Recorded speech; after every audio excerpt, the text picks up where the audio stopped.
पूजा plastic container, मसाला box, tray, जग और strainer. स्वास्थ्य के लिए सुरक्षित टिकाऊ क्वालिटी के साथ पूजा प्लास्टिक आपके किचन का परफेक्ट पार्टनर।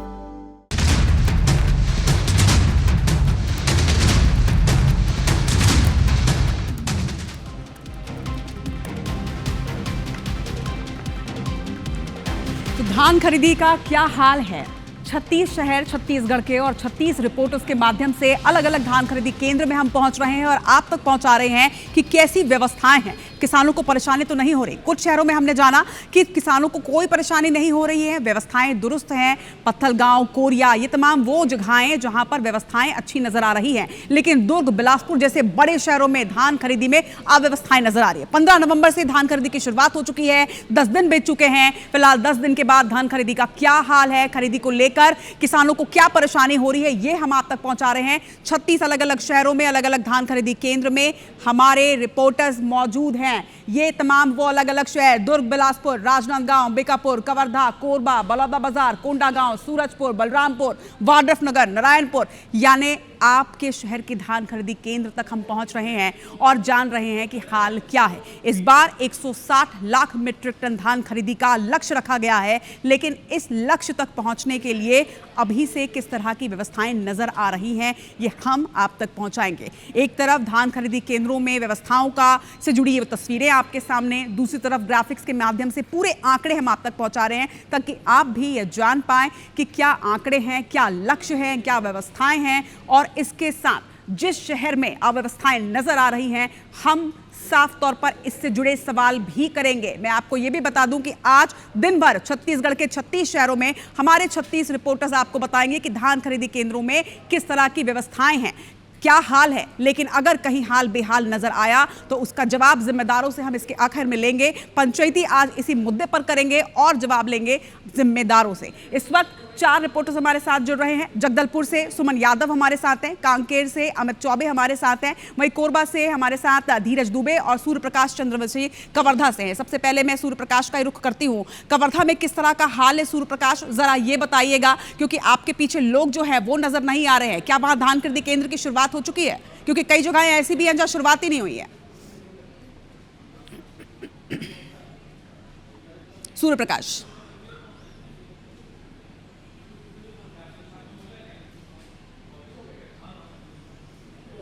चलिए, सूर्य प्रकाश उस वक्त नहीं सुन पा रहे, संभवतः नेटवर्क का भी काफी इशू रहता है कई जगहों पर। लेकिन कांकेर से अमित चौबे हमारे साथ जमे हुए हैं। अमित, किस तरह की तस्वीरें वहां दिख रही हैं, क्या व्यवस्थाएं हैं, क्या हाल है, क्या सब कुछ व्यवस्थित नजर आ रहा है आपके क्षेत्र के धान खरीदी केंद्र में? देखिए, 15 नवंबर से धान खरीदी की शुरुआत होनी थी और 70 समिति जिले में बनाई गई थी, जिसमें 149 धान खरीदी केंद्र बनाए गए। 56 धान खरीदी होनी थी, जिसको लेकर 94,000 से अधिक किसानों ने रजिस्ट्रेशन कराया था। लेकिन आप मेरे पीछे देख रहे हैं, शहर से जुड़ा अलियापाड़ेगा का धान खरीदी केंद्र है, जहाँ पर किसानों की अभी तक धान खरीदी की शुरुआत तक नहीं हुई है। कारण इसका ये है कि नए कंप्यूटर ऑपरेटरों की भर्ती की गई है, जिनका तालमेल जो है वो समिति के लोगों से बिल्कुल नहीं है। किसानों का रजिस्ट्रेशन हो नहीं पा रहा है, टोकन उनको दिए नहीं गए हैं। अभी जो जितने भी धान खरीदी में हमने अधिकारियों से भी बात करने का प्रयास किया तो लगभग 5,000 ही धान खरीदी की गई है, लेकिन सभी धान खरीदी केंद्रों में अभी तक टोकन ही बांटे गए हैं। धान खरीदी की शुरुआत अधिकांश धान खरीदी केंद्रों पे नहीं हुई। इसका साफ जो हमने किसानों से भी बात करने का प्रयास किया गया तो कहना साफ ये था कि गिरदावरी की रिपोर्ट के आधार पर किसानों की धान की खरीदी की जाती है, जो एक प्राइवेट कंपनी को दी गई थी। जब किसान प्राइवेट कंपनी के पास गया तो उनका कहना था कि इसकी रिपोर्ट की जानकारी आपको तहसील कार्यालय से मिलेगी। लेकिन जब किसान तहसील कार्यालय जा रहा है तो ना पटवारी उनको सही जवाब दे रहा है, ना तहसील ऑफिस उनको सही जवाब मिल पा रहा है, जिसको लेकर किसान काफी परेशान है।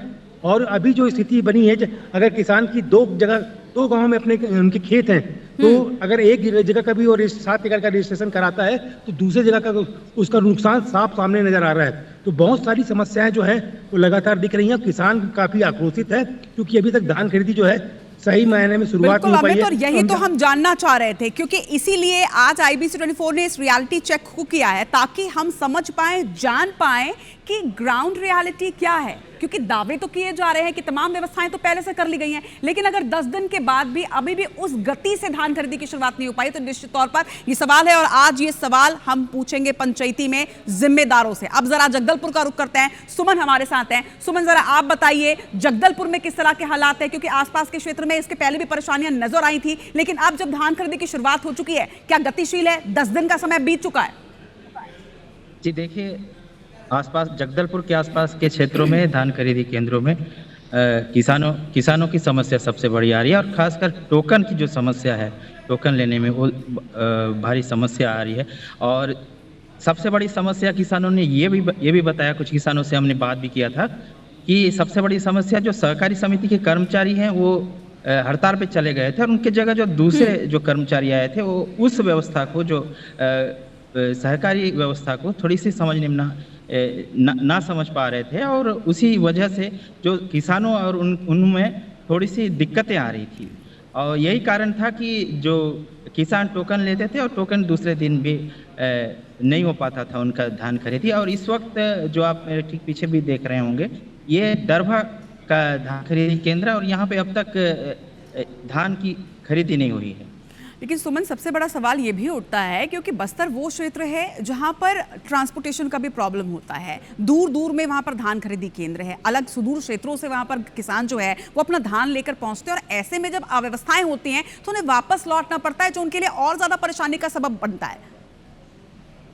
जी देखिए, अंदरूनी बस्तर के अंदरूनी क्षेत्रों में यह दिक्कत काफ़ी लंबे समय से हो रही है, क्योंकि किसान जो है 10 किलोमीटर 20 किलोमीटर से धान लेकर आते थे, और कहीं ना कहीं टोकन न कटता था तो धान को स्वयं छोड़कर घर जाना होता था, और 3 से 4 दिनों बाद आना होता था। ऐसे में अगर 1 से 2 बोरी भी किसान का नुकसान हो जाता है तो भारी नुकसान का उनको सामना करना पड़ता था। जी ठीक है सुमन, तो सुमन के पीछे आप देख रहे हैं शटर बंद है, दरभा का धान खरीदी केंद्र है। सबसे बड़ी बात यह कि बस्तर में सुदूर क्षेत्रों में किसानी जब की जाती है, धान खरीदी केंद्र तक पहुंचने के लिए बाकायदा गाड़ी करके, किराए में गाड़ी करके वो लोग पहुंचते हैं। ऐसे में जब एक दिन उनका धान नहीं बिक पाता तो दोबारा उन्हें सारा धान वापस ले जाना पड़ता है या फिर वहां रुकना पड़ता है, और ऐसे में अव्यवस्थाओं के बीच किसानों को कितनी परेशानी हो रही है ये आप समझ सकते हैं, और आज इस मुद्दे पर भी हम जवाब लेंगे। अब जरा कोरबा का रुख करते हैं, धीरज हमारे साथ है। धीरज, किस तरह का हाल है? क्या व्यवस्थाएं हैं, क्या दुरुस्त व्यवस्थाएं हैं, या फिर वहां भी किसानों को परेशानी हो रही है?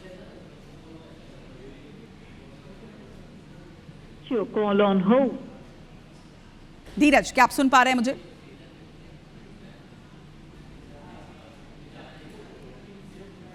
चलिए, धीरज से कांटेक्ट नहीं हो रहा, लेकिन हम आपको ये बता दें, देखिए कि ये जो क्षेत्र जहां अंदरूनी जगहों पर ये लोग पहुंचे हैं, हमारे रिपोर्टर्स पहुंचे हैं, यहाँ नेटवर्क का भी इशू है, लेकिन नेटवर्क के इशू होने के बावजूद वहां पर जो ग्राउंड रियलिटी है वो जानने के लिए आज हमारे अलग अलग संवाददाता अलग अलग धान खरीदी केंद्रों में पहुंच रहे हैं। हम आपको एक बार फिर से बता दें कि छत्तीसगढ़ के 36 शहरों में 36 संवाददाता आज रियलिटी चेक करने के लिए वहां पर पहुंचे हैं। IBC 24 आज धान खरीदी केंद्र के अलग अलग शहरों से आप तक पहुंचाएंगे कि किस तरह से वहां पर व्यवस्थाएं हैं, क्या हाल है धान खरीदी का। तमाम अपडेट्स आप तक लगातार पहुंचा रहे हैं। धीरज से हमने जाना कि किस तरह के हालात हैं, कांकेर की तस्वीर हमने आपको दिखाई, जगदलपुर की तस्वीरें हमने आपको दिखाई कि किस तरह से वहां पर धान खरीदी केंद्रों में अब तक शटर डाउन है। तो सूर्य प्रकाश का एक बार फिर से रुख करते हैं। सूर्य प्रकाश, अगर अब आवाज आप तक पहुंच पा रही हो तो आप बताइए कौन से धान खरीदी केंद्र में आप मौजूद हैं, किस तरह से धान खरीदी का हाल आप देख पा रहे हैं रियलिटी में? अब बिल्कुल छत्तीसगढ़ में जिस तरीके से धान खरीदी को किसान और सरकार एक उत्सव के तौर पर मनाती है, लेकिन इस वर्ष की अगर बात की जाए तो कबीरधाम जिले में धान खरीदी का जो रफ्तार है वो काफी सुस्त दिखाई दे रहा है। अगर बात करें हम जिले के पूरे धान खरीदी केंद्रों की, तो जिले में कुल 108 धान खरीदी केंद्र बनाए गए हैं, और जिले में 1,22,000 किसानों ने अपने धान बेचने के लिए पंजीयन कराया है। जबकि अगर बात करें पिछले एक सप्ताह की खरीदी की, तो कुल मिलाकर के जो धान खरीदी केंद्रों में 1,60,000 क्विंटल धान की खरीदी ही हो पाई है। जबकि बीते वर्षों में हमने देखा था कि एक सप्ताह में करीब 5 लाख क्विंटल जो है खरीदी की हो जाती थी, लेकिन इस वर्ष जो है रफ्तार काफी धीमी दिखाई दे रही है। इसका कारण हमने जानने की कोशिश किया, तो उसका मूल कारण यही है कि जो कर्मचारी है वो हड़ताल में चले गए थे। आज भी अगर जिले के वनांचल क्षेत्र की कई धान खरीदी केंद्रों में बोहनी तक की नहीं हुई है। बात करें अगर बोरतरा खुर्द की, तेरेगांव जंगल की, और इसके साथ ही कुकदुर क्षेत्र की भी कई धान खरीदी केंद्रों में अब तक के 1 किलो की धान की खरीदी नहीं हो पाई है। किसानों का यह भी कहना है कि जिस तरीके से धान खरीदी केंद्रों में कर्मचारियों की लापरवाही, ऑपरेटर का नहीं होना, ये सब तमाम वजह है जिसके कारण धान की खरीदी काफी सुस्त रवैये से चल रही है। और अगर जो सेवा सहकारी समितियों में वनांचल क्षेत्र में जो रहने वाले आदिवासी हैं वो वन अधिकार पट्टा के तहत अपने धान का पंजीयन कराते हैं, लेकिन तरेगांव क्षेत्र के 920 ऐसे सूर्य प्रकाश, यही वो तमाम परेशानियां हैं जो लगातार किसान फेस कर रहे हैं। और देखिए, हमने अब आपको बताया कि किस तरह से जगदलपुर की स्थिति है, किस तरह से कवर्धा की स्थिति है। धान खरीदी की 10 शुरुआत हो चुकी है, 10 दिन बीत चुके हैं, लेकिन अब तक धान खरीदी उस गति से नहीं चल पा रही है। तो सबसे बड़ा सवाल ये कि 160 लाख मीट्रिक टन का जो लक्ष्य है वो क्या पूरा हो पाएगा, और अगर पूरा होगा तो किसानों को क्या इसी परेशानी से गुजरना पड़ेगा। हमारे 36 रिपोर्टर्स लगातार हमारे साथ बने हुए हैं। आज दिन भर किस तरह से छत्तीसगढ़ के 36 शहरों में धान खरीदी की व्यवस्थाएं हैं, क्या हाल है, वो आप तक पहुंचाते रहेंगे। छत्तीसगढ़ में 26,49,584 पंजीकृत किसानों की संख्या है। अब इतने सारे किसान धान खरीदी केंद्रों में जब पहुंचेंगे तो उनके लिए किस तरह की व्यवस्थाएं हैं। इस बार सरकार ने 160 लाख मीट्रिक टन धान खरीदी का लक्ष्य रखा है और आज IBC 24 तमाम धान खरीदी केंद्रों में पहुंच रहा है। छत्तीसगढ़ के 36 केंद्र में हमारे 36 रिपोर्टर्स इस वक्त मौजूद हैं और हम कर रहे हैं रियलिटी चेक। मेरे पीछे जो आप तस्वीर देख रहे हैं, धान खरीदी का क्या हाल है, ये जान रहे हैं हम हमारे 36 रिपोर्टर्स के माध्यम से। अब तक कई जगहों का हाल हमने आपको बताया कि किस तरह से कहीं व्यवस्थाएं दुरुस्त नजर आ रही हैं, तो कहीं अब तक धान खरीदी की शुरुआत भी नहीं हो पाई है। कई ऐसे धान खरीदी केंद्र हैं जहां पर अब तक ताला लगा हुआ है। ऐसे में क्या वाकई में धान खरीदी का जो लक्ष्य रखा गया है वो पूरा हो पाएगा? मेरे साथ इस वक्त 4 रिपोर्टर्स जुड़ रहे हैं 4 अलग अलग धान खरीदी केंद्रों से। अंबिकापुर से अभिषेक सोनी हैं, बीजापुर से संतोष तिवारी हैं, प्रकाश कुमार नाग केशकाल से हैं, तो वहीं नारायणपुर से अशफाक अहमद हैं, पेंड्रा से शरद अग्रवाल। यानी उन सुदूर क्षेत्रों में अब हम पहुंचने वाले हैं जहां पर सबसे ज्यादा परेशानी हो रही है। तो अब जरा रुख करते हैं। सबसे पहले मैं प्रकाश आपका रुख करूंगी, क्योंकि केशकाल भी उन क्षेत्रों में से ऐसा है जहां पर धान खरीदी केंद्र आसपास नहीं होता, आप ही के गांव में नहीं होता है, दूर पहुंचना पड़ता है। और हमने कोंडा गांव की स्थिति भी देखी है। केशकाल में किस तरह की स्थिति है, ये जरा बताइए। जिस प्रकार से केशकाल के विश्रामपुरी में इस वक्त मौजूद हूँ और जहाँ पर बीते गुरुवार से लगातार यहाँ के क्षेत्र के किसान आंदोलनरत है, और सिर्फ आंदोलनरत इसलिए है क्योंकि उस एक लेंस में जहाँ पर लगातार 3 सालों से धान खरीदी हुआ, उसके बाद इस वर्ष धान खरीदी बंद कर दिया गया, जिसको लेकर कल चक्का जाम भी किया गया था। और स्थानीय विधायक उन लोगों को कई बार समझाने का प्रयास भी किया, लेकिन वो नहीं मानी, सिर्फ एक ही बात में डटे रहे कि यहाँ पर धान खरीदी होना चाहिए। आपको बता दूं कि जिस प्रकार से जो लेंस इससे खरीदी करते थे, लेंस प्रबंधक ये सभी उनको हड़ताल में जाने से शासन प्रशासन को और अब तक क्योंकि किसान लोगों को भटकना पड़ा है। अब मैं जहाँ पर खड़ा हुआ है यहाँ भी काफी दिक्कत का सामना करना पड़ा है, क्योंकि यहाँ पर जो किसान है वो धान खरीदी बेचने में सबसे ज्यादा दिक्कत इसलिए हो रहा है कि लेबर नहीं है, क्योंकि जो टोकन भी कटवाने, क्योंकि इस बार सिस्टम बना दिया गया है 2 बजे से गेट पास का, इसके कारण किसानों को काफी आप बताइए कितना क्विंटल किस प्रकार का परेशानी लेबर का परेशानी था यहाँ पर। गेट पास का नया नियम सरकार ने बनाया तो उससे परेशानी अभी परेशानी है नहीं गेट पास का? परेशानी है गेट पास का। क्या कहना चाहोगे आप, क्योंकि लगातार परेशान होते नजर आ रहे हो, भटक रहे हो? अब सर इस परेशानी को दूर करना चाहिए, क्योंकि हम लोग को बहुत ज्यादा लेट भी हो रहा है ना। समय से बेसमय हम लोग का खरीदी केंद्र चालू कर रहे हैं। जब तक हम यहाँ 7 बजे पहुँचते हैं तो 10-11 बजे गेट पासिंग होता है, तो कहाँ से खरीद हम दे पाएंगे? बारदाना सही टाइम में नहीं मिल पाता है हम लोग को। अच्छा, आप ही लगातार यहाँ पे लगातार मौजूद रहे, कल भी विरोध का प्रदर्शन करते हुए दिखाए थे, क्या कहना चाहोगे? मैं तो यही कहना चाहूंगा कि मेरा टोकन 17 तारीख को करना था। यहाँ पे अव्यवस्था होने के कारण 17 को 24 कर दी गई, और 24 को जब हम आते हैं यहाँ पे तो फिर कर्मचारी अपने ऑफिशियल टाइम में आते हैं 10 बजे, और जो गेट पास की प्रक्रिया होती है वो बहुत धीमी होती है। धीमी इसलिए होती है क्योंकि ऑनलाइन प्रक्रिया है और यहाँ पे नेट भी नहीं चलता है। तो ऑनलाइन पहले जैसा ऑफलाइन होता था तो फटाफट हो जाता था और बोरा भी जल्दी मिल जाता था। देखो सबसे बड़ी दिक्कत है ग्रामीण क्षेत्रों में नेट कनेक्टिविटी नहीं निश्चित तौर होने पर के प्रकाश, सबसे बड़ी परेशानी जो हो रही है वो सर्वर की प्रॉब्लम हो रही है। कहीं टोकन नहीं मिल रहा, कहीं गेट पास की प्रॉब्लम हो रही है, तो कहीं जो हम दिक्कतें देख रहे हैं बारदाना और कांटे की भी दिक्कत हो रही है। अंबिकापुर का मैं रुख करती हूँ। अभिषेक, ये बताइए, कुछ जगहें ऐसी हैं जहां पर व्यवस्थाएं पूरी तरह से दुरुस्त है, लेकिन कुछ जगहें ऐसी हैं जहां पर अव्यवस्थाओं का आलम इस तरह है कि किसान बेहद परेशान है। अंबिकापुर की क्या स्थिति है, इस पार है या उस पार? देखिए, जो अंबिकापुर की स्थिति है उसमें ये सबसे बड़ी बात यह है कि किसान परेशान है, क्योंकि धान खरीदी जो की जाती है वो किसानों को राहत देने के लिए की जाती है, लेकिन सरगुजा जिले में अगर बात करें तो किसानों को टोकन कराने में दिक्कत हो रही है। इसके अलावा जो एग्रो स्टेक में जो पंजीयन होना है उसको लेकर काफी समस्या आ रही है, और सबसे बड़ी समस्या किसानों के सामने आ रही है कि उनकी जो गिरदावरी है उसमें जो आंकड़े हैं वो बेहद चौंकाने वाले हैं। आप मेरे पीछे देखिए, जो किसान हैं वो बेहद परेशान हैं। किसानों के पास चलते हैं क्योंकि किसानों का मुद्दा है और किसानों से ही बात करनी जरूरी है। क्या परेशानी हो रही है, कितनी दिक्कत हो रही है, क्या परेशानी है? इस सोसाइटी जो है सरगांव का एक कागज लिख के दिया, बोले कि गिरदावरी करवाने के लिए तुम चले जाओ तहसील ऑफिस। तहसील ऑफिस में गए, तहसील ऑफिस में कुछ काम नहीं हो रहा है, हम लोग दिन भर बेकार चले गया। और यहाँ आते हैं तो पंजीयन किया हुआ है लेकिन ये गिरदावरी नहीं हुआ। पटवारी के पास जाते हैं तो पटवारी बोलते हैं कि मैं कुछ नहीं जानता। कितनी परेशान हो रहे हैं किसान? बहुत जबरदस्त। ठीक है, चलिए, कुछ तकनीकी दिक्कतें यहाँ पर आ रही हैं, हम वापस भी रुक करेंगे, लेकिन इस वक्त हम अंबिकापुर से के बाद अब बीजापुर की स्थिति आपको बता देते हैं। संतोष हमारे साथ इस वक्त जुड़े हुए हैं।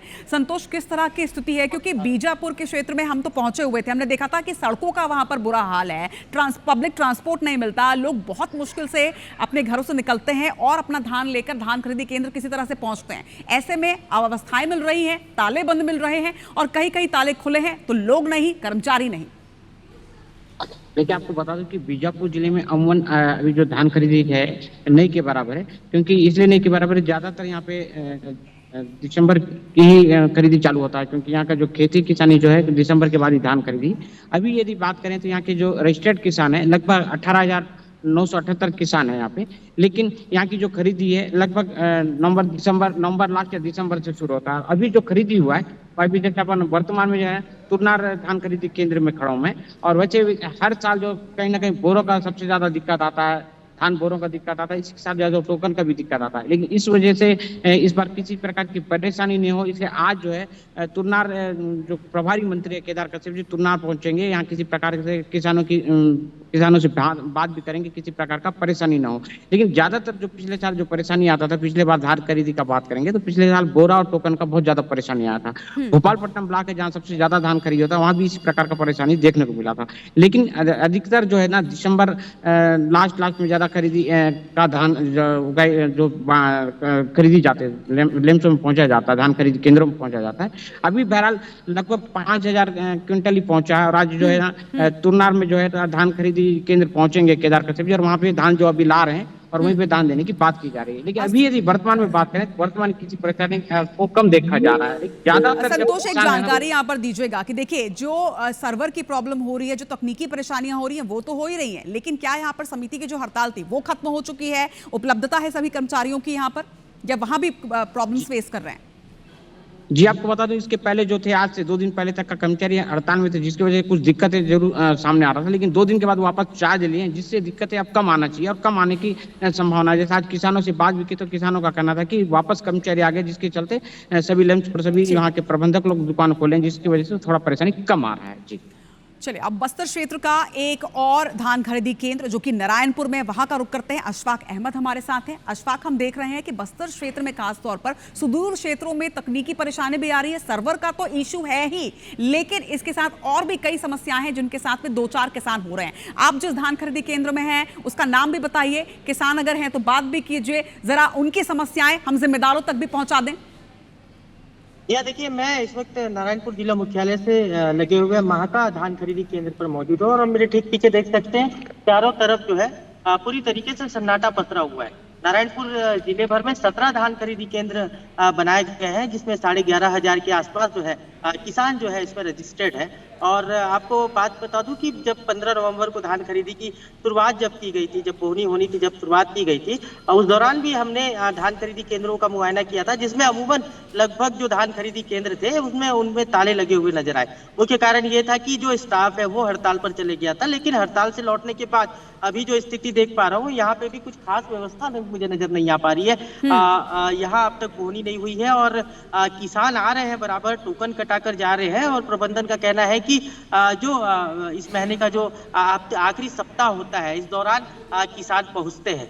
खास बात यह है रत्ना कि नारायणपुर जिले के अबुझमाड़ के इलाके पे जो धान खरीदी केंद्र बनाए गए हैं, उस पे विशेष तौर पे ध्यान दिया जा रहा है। जो अबुझमाड़िया किसान है वो किसी न किसी तरीके से अपना धान लेकर वहां पे पहुंचे, क्योंकि अबुझमाड़ के जो किसान है इनका भू सर्वे नहीं होने के कारण बहुत सारे किसान जो है ये धान खरीदी केंद्रों पर अपना धान नहीं बेच सकते थे। लेकिन कुछ वर्षों से सरकार के द्वारा ये व्यवस्था की गई है, उनका मसाती सर्वे किया गया है और उस सर्वे के आधार पर उनको रजिस्टर्ड कराया गया है। जी ठीक है आशफाक, तो देखिए 15 नवंबर से धान खरीदी की शुरुआत हो चुकी है। जो दर्शक इस वक्त देख रहे हैं, जो किसान इस वक्त देख रहे हैं, उन्हें तो ये बात मालूम ही है। 15 तारीख से शुरुआत हो चुकी है, लेकिन आज 24 तारीख तक भी कई ऐसे धान खरीदी केंद्रों की जानकारी निकलकर सामने आ रही है जहां अब तक धान खरीदी की शुरुआत तक नहीं हो पाई है। वजह चाहे जो भी हो, लेकिन परेशानी किसानों को हो रही है और इसीलिए हम बार बार कह रहे हैं, हम सिर्फ आपको ग्राउंड रियलिटी नहीं बता रहे हैं। आज ग्राउंड रियलिटीज को जानने के बाद इस पर जवाब भी लेंगे। इस वक्त राजनांदगांव का मैं रुख करूंगी, जहां से आलोक शर्मा हमारे साथ हैं। आलोक, कौन सा धान खरीदी केंद्र है? कुछ लोग तो नजर आ रहे हैं, कर्मचारी हैं कि नहीं है, व्यवस्थाएं दुरुस्त हैं कि नहीं है, जरा वो भी बता दीजिए। जो जिम्मेदार देख रहे हैं जरा वो भी जाने। जी, मैं राजनांदगांव जिले के मोहारा धान खरीदी केंद्र है वहां पे मौजूद हूँ। राजनांदगांव जिले में बोला जाए तो 96 धान खरीदी केंद्र है। यहाँ के जो कलेक्टर है वो लगातार इसमें मॉनिटरिंग कर रहे हैं। शुरुआत के 3-4 दिनों में जब हड़ताल चल रहा था, तब टोकन के इसमें और बाकी जो समस्याएं थी वो खरीदी में परेशानी हो रही थी। अभी तक यहाँ पे जो धान खरीदी है 31,724 टन खरीदी हो चुकी है। लगभग 6,902 किसान अपना धान बेच चुके हैं। आज भी टोकन का जो सिस्टम है वो उस पर धीरे हो रहा है, किसानों का ऐसा कहना है। फिर हमारे साथ एक किसान है जो अपना धान बेचने आए हुए हैं, उनसे पूछेंगे क्या लगता है आपको इस कैसे चल रहा है खरीदी को जो है सुचारू रूप से चल रहा है, आपको कोई तकलीफ? नहीं, किसी भी प्रकार की कोई तकलीफ नहीं है और लगातार टोकन ऑनलाइन निकल भी है। मैं भी ऑनलाइन टोकन निकाल के लाया हूँ। कई बार सर्वर का प्रॉब्लम होता है, इस वजह से नहीं हो पाता या लॉट फुल हो जाता है करके नहीं हो पाता है, लेकिन मैं भी 2-4 बार ट्राई किया था, उसके बाद मेरा टोकन निकला है। और फिर भी खासकर वो खसरा के मामले में टोकन में बहुत लेट हो रहा है। तो कचहरी में जहाँ पे वो खसरा मिलता है वहाँ पे काफी किसानों की भीड़ देखकर, उसमें आपका क्या कहना है? बिल्कुल उसमें दिक्कतें थी। जो गिरदावरी हुई है, जो तहसील की तरफ से गिरदावरी हुई, जो पटवारी ने किया था वो एकदम सही है। इनका खंड 2 पे दिख भी रहा है कि उनकी गिरदावरी में धान की फसल है, लेकिन जो अन्य माध्यम से, जो एजेंसी के माध्यम से जो गिरदावरी करवाई गई है उसमें दिक्कत आई है। मेरा खुद का 4 एकड़ का रकबा कटौती हो गई थी, जबकि मैं पिछले 20 साल से उसमें धान बो रहा हूँ, बेच रहा हूँ, अभी भी धान है। लेकिन सरकार ने जो अच्छी व्यवस्था करी कि 19 तारीख से 25 तारीख तक तो संशोधन का कार्य करवा दिया। तो मैं खुद 19 तारीख को गया था, 20 तारीख को मेरा संशोधन होके मेरा रकबा जुड़ गया, तुरंत जुड़ गया। जी, प्रकार से आप देख सकते हैं कि खासकर टोकन के मामले में, टोकन जब तक खसरा जब तक परफेक्ट नहीं होगा, सही नहीं होगा, टोकन नहीं मिलता, इस मामले में किसानों को काफी तकलीफ हो रही है। और हड़ताल के बाद धीरे धीरे सुचारू रूप से चल रही है। सबसे बड़ी बात वही है कि कहीं कहीं परेशानियां हो रही हैं, कहीं व्यवस्थाएं दुरुस्त भी, और हम तो बार बार कह रहे हैं कि व्यवस्थाएं दुरुस्त हैं तो बहुत ही अच्छी बात है। ये तो साधुवाद है कि किसानों के लिए व्यवस्थाओं को दुरुस्त किया गया है, लेकिन परेशानी वहां है जहां सुदूर क्षेत्रों में किसान पहुंच रहे हैं। देखिए, हमने आपको बीजापुर, नारायणपुर, अंदर की जगहों की तस्वीरें दिखाई कि किस तरह से अभी भी वहां पर धान खरीदी उस तरह से गति में नहीं पहुंच पाई है जिस तरह से 10 दिन के बाद स्थिति होनी चाहिए। और इसीलिए हम कह रहे हैं कि हम इन सवालों का, इन परेशानियों का जवाब भी लेंगे, समाधान उन किसानों तक पहुंचाना ही हमारा उद्देश्य है आज इस कार्यक्रम का, जिसका नाम कि धान खरीदी का क्या हाल है।